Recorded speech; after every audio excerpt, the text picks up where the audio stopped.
Ya, hari ini kita akan menuju Jabal Nur.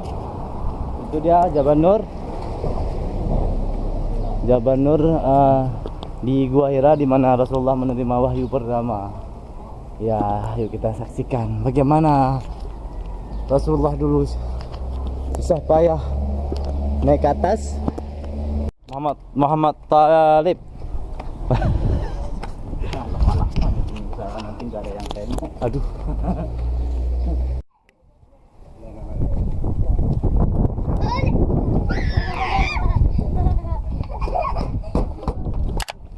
Nikli kamera take. This is camera. Okay, we in the mountain Jabal Nur. Aduh.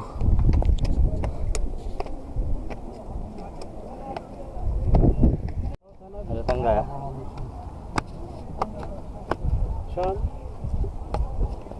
Ya kan balik dia.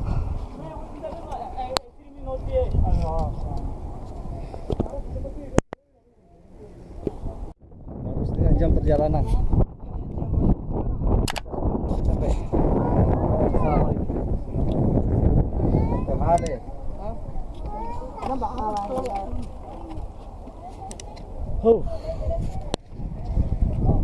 Bawa dah.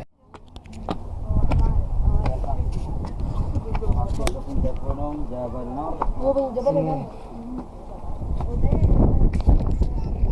Mantan begitu mudah sekali.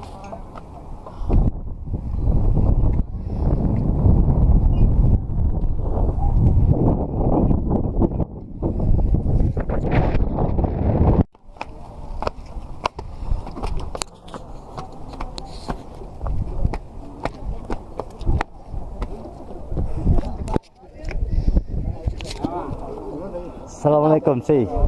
Assalamualaikum.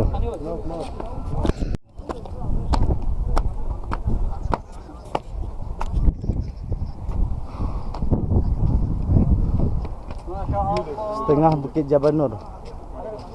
Masya Allah. Aja Jabal Nur, aja Jabal Nur.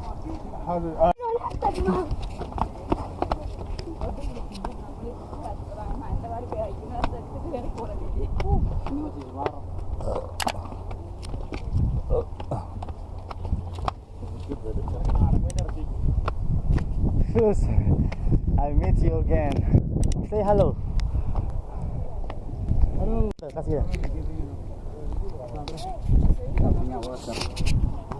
Ada di sini masih.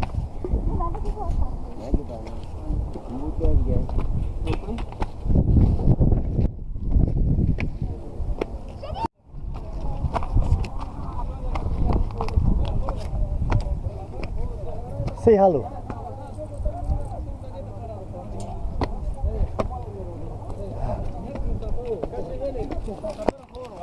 Dia सारा पोस्ट खोला क्या मुझे साइड गोल डाउन ऐसा बस देखते पारो मुझे पता ना बोलो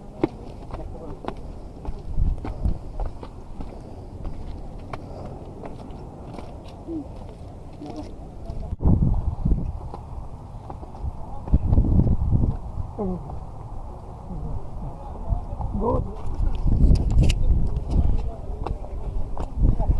Para oh. Hah? Ada banyak? Satu ya.